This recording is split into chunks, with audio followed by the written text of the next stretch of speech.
This is Cerebral Cinema. Movies of the mind.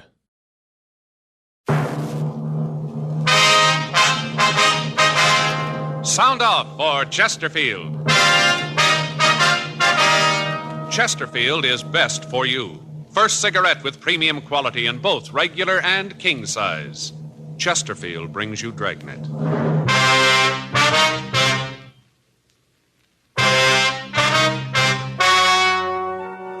Ladies and gentlemen, the story you're about to hear is true. The names have been changed to protect the innocent.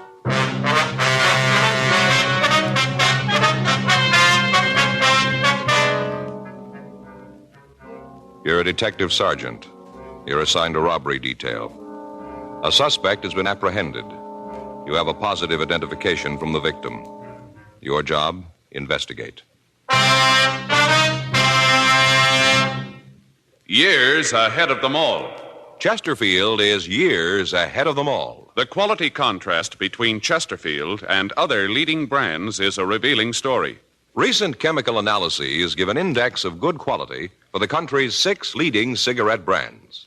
The index of good quality table, which is a ratio of high sugar to low nicotine, shows Chesterfield quality highest. Chesterfield quality highest. 15% higher than its nearest competitor. Chesterfield quality highest. 31% higher than the average of the 5 other leading brands. Yes, Chesterfield is first with premium quality in both regular and king size. Don't you want to try a cigarette with a record like this? Chesterfield.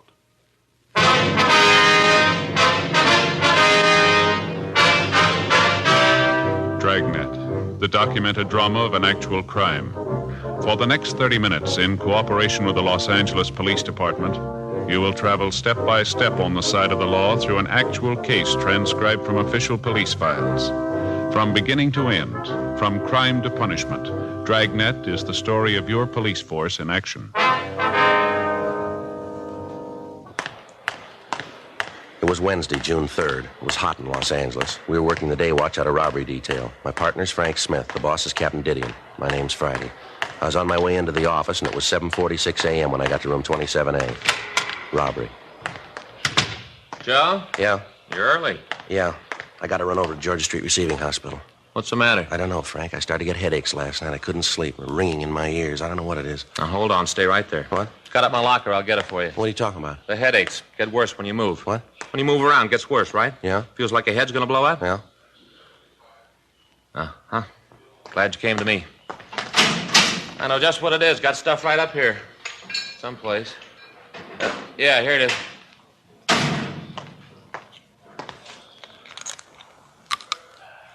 There you are, Joe. Take 2. Fix you right up. What is it? Salt. Salt? Salt. That's your trouble. You don't get enough salt. Same thing happened to me last summer. Ever since then, I always keep a bottle of salt tablets right in my locker. Always ready. Take 2. Fix you right up. Well, I don't know. You got a penny? What for, a cup? Now, wait a minute, Joe. You're not going to drink that water anymore. No? Just a minute.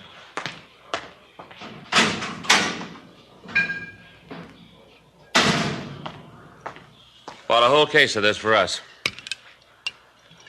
There you are, boy. Drink it right out of the bottle. What is it? Poland water, Joe. 100% pure. Right from the springs. Real water. Yeah? Yep. Read right there on the bottle, see? Not carbonated. Full of minerals and good things. Yeah, well, Frank, maybe I ought to wait and see the doctor, huh? Joe, believe me, I know what's wrong. It's happened to me. Same thing. Salt, that's what you need. No. Well, there you are. Poland water and the pills fix you right up. There they are. Go ahead. Oh, look, I appreciate all this, really I do, but I think I ought to see the doctor, huh? Joe, don't you trust me? Well, yeah. Take the pills. Salt. Salt, take them. All right. There now, that wasn't bad, was it?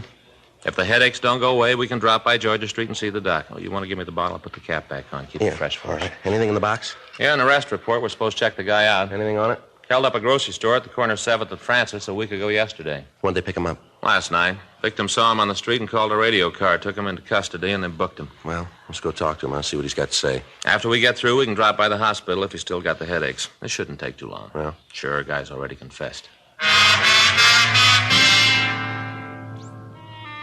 We ran the name of the suspect, Thomas Stanford, through R&I, but we found no previous criminal record for anyone of his description. 8:10 a.m. We drove over to the main jail. We went up to the second floor and signed in. Stanford was brought from his cell, and Frank and I took him to one of the interview rooms. We gave him a cigarette, and he started to talk. He was quiet and cooperative. Yeah, I did the robbery a week ago yesterday. I'd like to check some things out here on the arrest report. Sure, I want to get this over with. I did it like I told you, nothing special, just held up the store. Mm-hmm. Your full name is Thomas Arthur Stanford, is that right? Yeah, Thomas Arthur. My friends call me Tom. Your home address is 1824 and a quarter South Mariposa Avenue. Yeah, I live with my father, 1824 and a quarter South Mariposa Avenue, LA 7. What's your father's name? Arthur, same as my middle name. I was named after him. You employed? Not regular. What do you mean? Well, I don't have a regular job like in a factory or a store. I'm a gardener. I work for different people. You give us a list of the people you work for? Well, sure, if you gotta have them. It's just routine. Oh, yeah, I'll give them to you. You want to tell us how you committed the robbery? Yeah, I'll tell you. Isn't much to tell, though. It's pretty simple. I went in and held the place up, took the money. That's about all there is to it. Were you armed when you went into that grocery store? Yeah. Yeah, I had a gun. What kind of a gun? .32 automatic. Had 8 bullets in it. Where's the gun now? Threw it away. Where? In one of the ponds up in Ferndale. You mean up in Griffith Park? Yeah, just a little up the canyon there. You want to show us where it is? Sure. All right. If you start right at the beginning, tell us all about the robbery, what you did. Well, why do you have to know all that? I told you I did it. There's nothing more you have to know. We got to have it for the record. It's just routine, like I told you. You guys do a lot of things. It's routine, don't you? Yeah, we do, quite a bit. Was there anybody in the store when you went in? Just the woman that owned the place. I guess she owned it. The way she carried on, you'd have thought it was her own money I was taking. Well, I took out the gun, and I told her it was a stick-up. I said for her not to cause any trouble. What'd she say to that? Well, that's when she got hacked at me, started to yell. What'd you do? Well, I guess she figured I meant what I said when I told her to shut up. Anyway, she quieted down, then I told her to get into the back room. They got this little room where they keep the empty Coke and the beer bottles. I told her to get in there. Did she? Yeah, she went into the room, and I locked the door from the outside. And I went to the cash register and punched the no-sale button and took the money. After that, I left the store. You didn't have the money on you when they picked you up last night. Where is it? It's gone. I spent it. You spent it all? Yeah, every last nickel. I had myself a ball. You remember where you spent it? All around, different places. I bought myself some clothes, spent some of it in clubs. Just went. None of it left. You drive a car, Stanford? Yeah. Isn't mine, though. It belongs to my father. It's a big Chrysler sedan. Did you drive that when you held up the grocery store? Yeah, I had it parked down the street on 7th. Mm-hmm. Remember the time when you went into the store? Yeah. It was just after 12. 12 noon. What were you doing in the neighborhood last night? You mean when they picked me up? That's right. Just looking around. You ever been arrested before? No. Never been mixed up with the cops. You ever been to the hospital, mental institution? What do you ask a question like that for? Routine. Oh. Well, when I was a kid, I had my tonsils out. I was in a hospital then. A couple of days. I don't remember it too well. It was a long time ago. Mm-hmm. How old are you, Stanford? 28. All these questions you're asking me. I told the 2 cops that picked me up the same things. Why you got to ask them again? Can't you just send me to the penitentiary and get it over with? Got to double-check the story, Stanford. I suppose so. Just seems that you're going to a lot of trouble you don't have to. I told you I did it. I'm not giving you any trouble. I confess. No. My father know about this yet? Yeah, he was called. He's going to be pretty sore about it. All right. Sure, he doesn't know I used his car.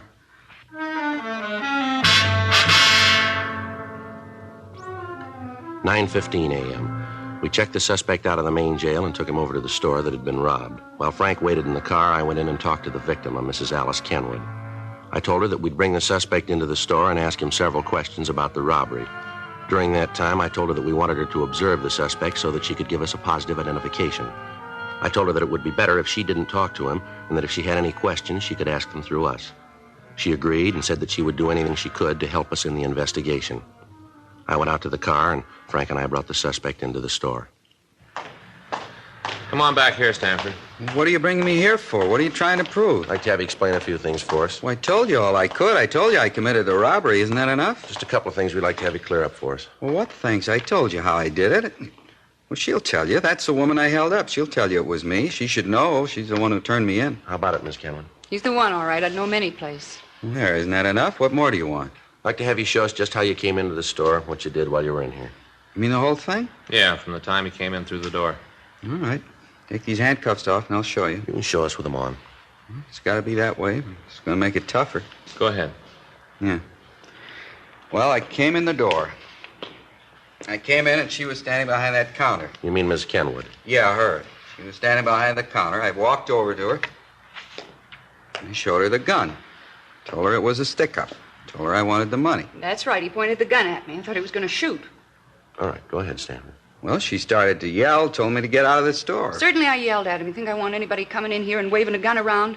Oh, if my husband was here, he'd show you good. See what I mean? I never saw a woman that could yell so much. Go ahead, Stanford. What'd you do then? Well, I told her if she didn't keep quiet, I'd have to shoot her, and then I told her to get in the room Now, and back. just hold on a minute. He's not only a thief, but he's a liar, too. Ma'am?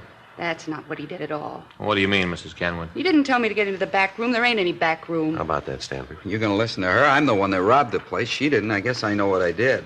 All right, let's take a look back here. Come on. What's behind this curtain here, Miss Kenwood? Just a little space where I keep my empty bottles. Goes right out onto the alley. Yeah, see, that's where I put her. That's where I told her to stay. Mm-hmm. And you said you locked the door. There's no door there.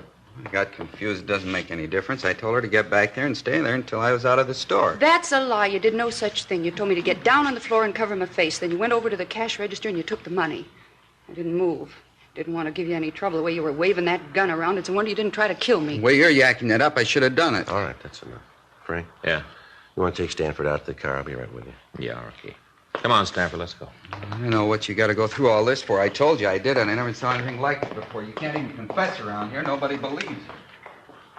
Miss Kenwood? Yes, officer. Are you sure that's the man that held you up here? I said it before. I'm positive. There isn't any doubt in my mind. Now, you heard what he said, how he said he robbed you. Is that the way it happened? Well, everything was the same except where he said that he put me in back there. That wasn't true. He made me lie down on the floor right there. Told me to stay still for 5 minutes, not to move. Said that if I caused any trouble, he'd come back and shoot me. Mm-hmm. I think he's crazy. Anybody who'd wave a gun around like that, it's terrible. I wish my husband was here. He'd show that snip.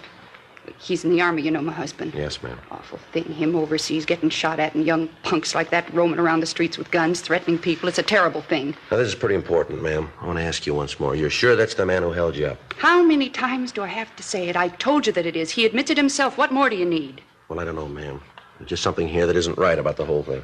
Doesn't make any difference. He's the man. There's no mistake about that. Oh, you just let me know when you want me in court. I'll be there. I want to see him get what's coming to him, every bit of it.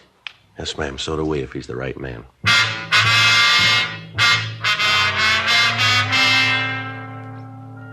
"12:22 p.m. We drove the suspect back to the city hall for further questioning. Frank took him to the interrogation room, and I checked into the squad room. Pardon me? Yes, sir?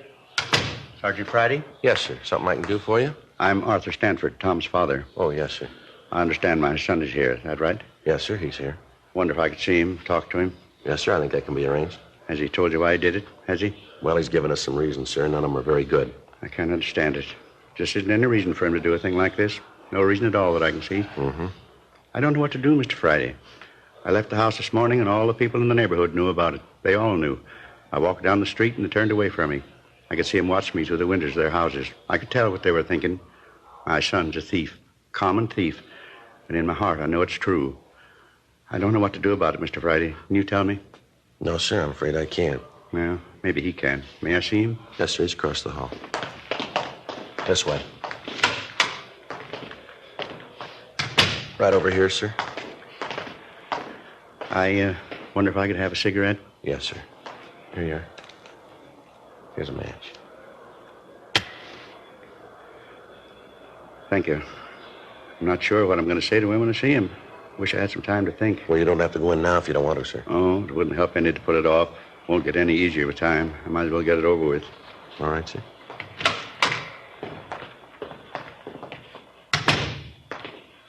Hi, Pop. Why'd you do it, son?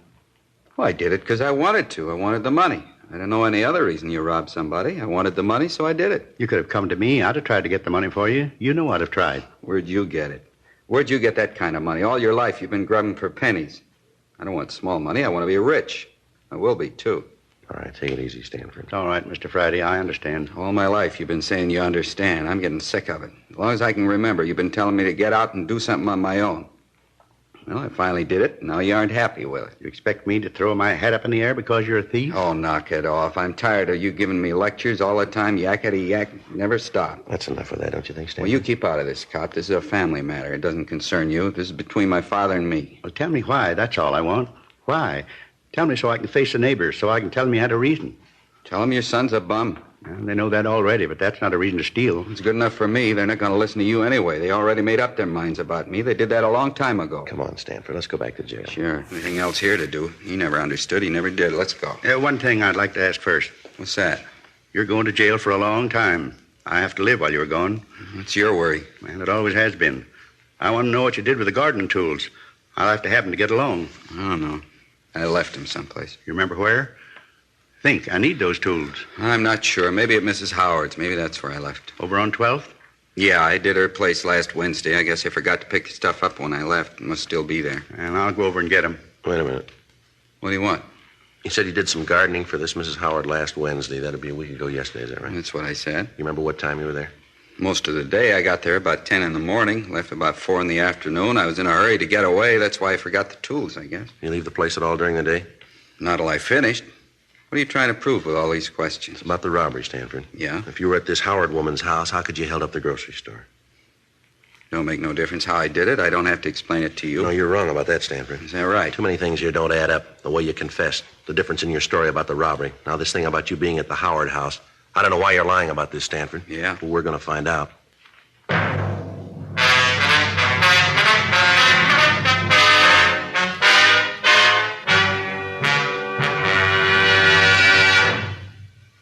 You are listening to Dragnet, the authentic story of your police force in action. Chesterfield is best for you. Listen to Chesterfield's record. For a full year and 2 months, a doctor has been making regular examinations of a group of Chesterfield smokers, and he reports no adverse effects to the nose, throat, and sinuses from smoking Chesterfields. Don't you want to try a cigarette with a record like this? Chesterfield. First with premium quality in both regular and king size. Chesterfield. First choice with Young America. And that's from a survey of 274 colleges and universities. Try Chesterfields today. Remember, Chesterfield is America's best cigarette buy.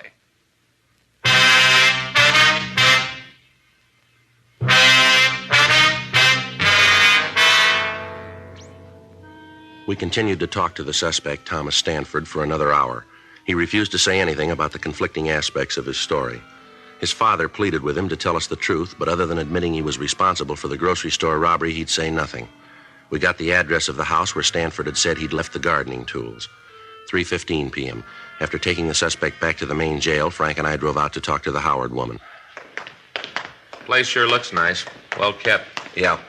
Look at those carnations, Joe. Ever see anything so pretty? Yeah, they're very nice. You know, Faye tries them all the time. Never seems to have any luck with them, though. Plants come up all right, but the flowers just don't seem to get very big. Mm-hmm. About size of $50, little bitty things. Yeah. Sure smell good, though. I get the bill.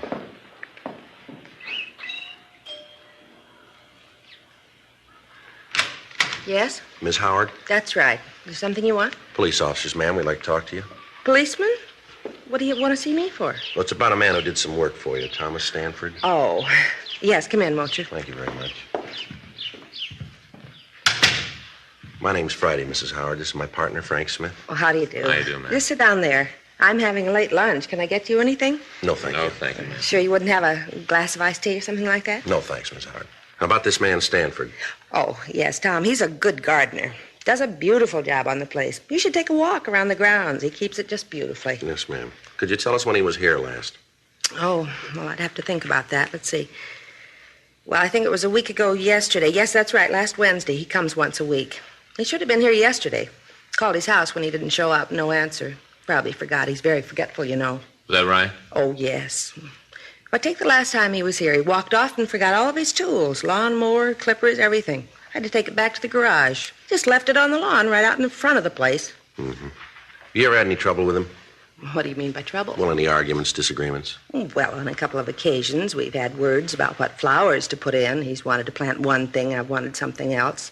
They've never been serious, though. Yes, ma'am. I suppose I shouldn't say this.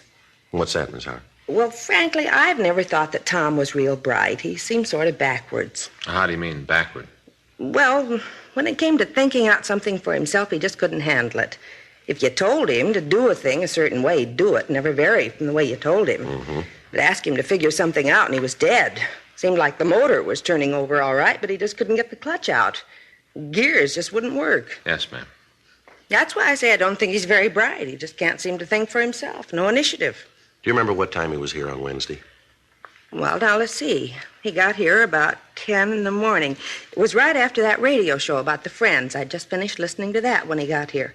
That goes off the air at 10. Have you ever heard it? No, ma'am. Oh, you should listen sometime. These people tell why they need a friend to help them out of trouble. Well, I listen to it every morning. It makes me feel pretty lucky, those poor people. I sure appreciate what I've got when I hear what they have to say. Uh-huh. Was Stanford here all day, ma'am? Yes, all day. He didn't leave until, let's see. Well, I guess it was about 5, someplace around in there. It seems to me it was just before the 5 o'clock news, just before that when he left. And you say he got here at 10, and then he left just before 5 o'clock, is that right? That's right. Any chance that he might have been away without you knowing it? No, I'd have known it if he had. He was out in the backyard most of the morning, and then he took care of the front later in the day. And what's he do about lunch, Miss Howard? What do you mean? Well, does he bring his lunch with him? Once in a while he does, yes. Well, he didn't on Wednesday, though. I'm sure about that. How do you mean, Mrs. Howard? Well, along about lunchtime was right after the noon news. I made up a little plate for him. A couple of sandwiches, potato chips, and some pickles. Little tiny sweet gherkins. I made it up and I took it out to him. Yes, ma'am. I took this nice plate out to him, and where do you suppose I found him? Where? Out behind the garage, sitting next to the compost box. What do you suppose he was doing? What, ma'am? Reading a comic book. All about cops and robbers. One of those with a picture on the cover of the crooks trying to shoot their way out of the bank. Mm-hmm. I told him that he'd better get on the ball, let the clutch out, and get to work. I told him that I wanted the yard finished up by 5 and that I didn't want any funny business about it. What'd he say to that? Well, he just looked at me for a long time, and then he said, "Okay, Warden." Just like that. "Okay, Warden." But he got to work right away, and he finished up on time. You see, my son and daughter-in-law were coming over. It was his birthday, and we'd planned a little party. I wanted the place to be nice for them. Yes, ma'am, we understand. Is it possible that Stanford could have gotten away from the yard at all between 10 and 5? No, I'm sure of that. He was here all the time. All right, ma'am. Thank you very much. What's this all about? Is Tom in some sort of trouble? No, it's just a routine investigation, Miss Howard. I'm going to give you our card in case you think of anything else. Here you are. Oh, thank you. Michigan 5211, is that right? Yes, ma'am. Ask for robbery division. That's extension 2511. It's right on the card. Oh, yes. Mm-hmm. Poor Tom, all this trouble. It's too bad. Yes, ma'am. I just wish this was New York. Beg your pardon? Well, if this was New York, everything would be all right. How's that? That program about the Friends? Yes, ma'am. Tom could sure use one.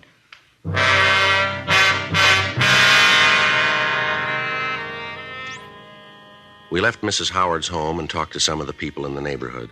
They told us that the Howards were respected people in the community, and some of them verified the fact that Stanford had worked for almost 2 years. The man who lived directly across the street from the Howard house said that he'd talked with Stanford on the afternoon of the robbery. He said that he'd asked the suspect about the seeds that he used to raise the carnations that were planted along the front of the house. He went on to say that he'd been working in the front yard of his own house all afternoon and that he'd seen the suspect throughout that time. We drove back to the grocery store and talked with the victim, Mrs. Kenwood. Under questioning, she admitted that she could have made a mistake about the identification, but she said that if she was wrong, the thief could act as a double for Tom Stanford. 10:30 p.m., we drove back to the main jail and picked up the suspect. We took him back to the city hall and talked to him in the interrogation room. He was sullen and refused to answer our questions. Stanford? Yeah? I'd like to have you tell us the truth this time. I told you it isn't my fault. If you don't believe me, it isn't my fault. Now, look, Stanford, we talked with this Mrs. Howard. She told us that you were working for her all day a week ago Wednesday. So what's that prove? Well, you admit it's true then, huh? Sure, it's true. I was working for Then her. how could you have gotten to the grocery store and held it up? Stanford? I did it. I haven't got anything more to say. I did the robbery. Smith, you get tonight's papers? Yeah, I picked them up earlier. Anything in them about me? I didn't see anything. There must have been something. Some story about me with my name? Well, if there was, I didn't see it. Well, maybe it didn't look good. Maybe. There's got to be something, a picture or something. No. Well, let me look. Where'd you leave the papers, Frank? Squad room. Would you get them and let me look? Sure.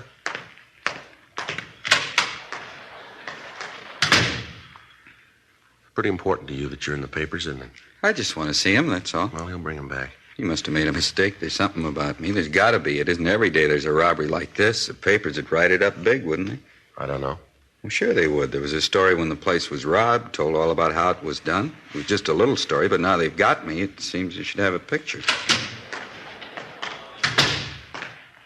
Here it is. Let me see. Nothing on the first page. Robbery happened a week ago. It's old news. Yeah, but you just caught me last night.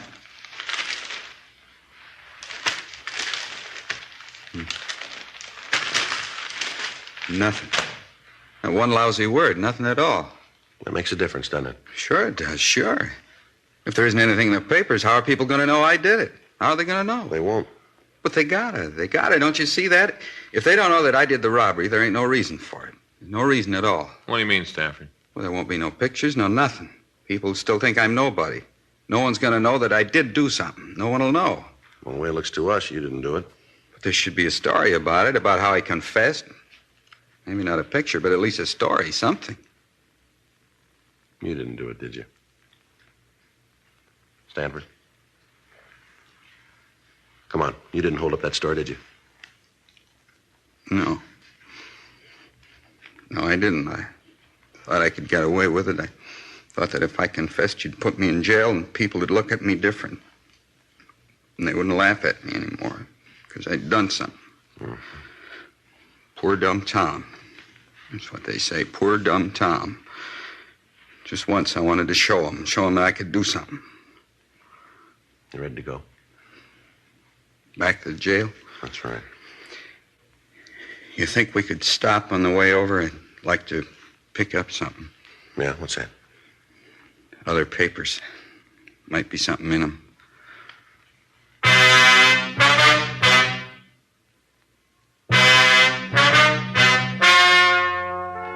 The story you have just heard is true.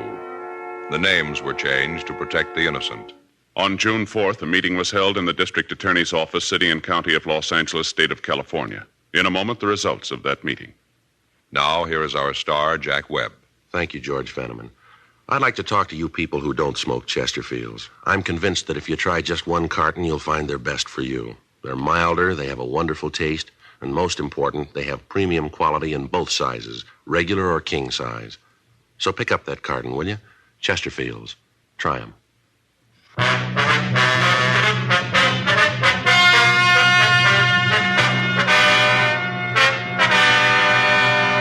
A 5.10 report was filed on Thomas Arthur Stanford, and he was released from custody. 10 months later, on May 22nd, James R. Rogers was apprehended while attempting to hold up a liquor store at the corner of 3rd and Temple Streets. While being interrogated, he confessed to committing the robbery that Stanford had been accused of. The physical appearance of the two men was almost identical. Rogers was tried and convicted of robbery in the first degree and received sentence as prescribed by law.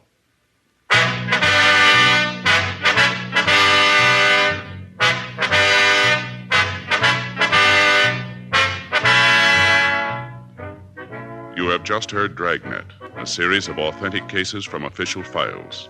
Technical advice comes from the Office of Chief of Police W.H. Parker, Los Angeles Police Department. Technical advisors, Captain Jack Donahoe, Sergeant Marty Wynn, Sergeant Vance Brasher. Heard tonight were Ben Alexander, Virginia Gregg, Vic Perrin. Script by John Robinson. Music by Walter Schumann. Hal Gibney speaking. For a million laughs, tune in Chesterfield's Martin and Lewis show Tuesday on this same NBC station. And sound off for Chesterfields. Either regular or king size, you'll find premium quality Chesterfields much milder. Chesterfield is best for you.